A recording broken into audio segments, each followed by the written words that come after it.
Meaning of goalmouth. Goalmouth.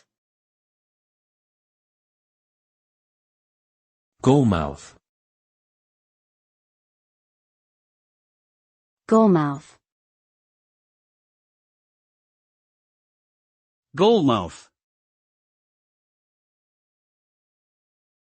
In sports, particularly football, soccer, the goalmouth refers to the area located directly in front of the goalpost.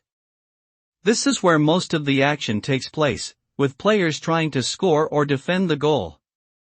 The term is often used by commentators and analysts during matches to describe close calls or scoring opportunities that occur in this crucial area. Overall, understanding the concept of the goalmouth is important for anyone who wants to follow and appreciate the nuances of football, as it represents a key battleground for both attackers and defenders in the game.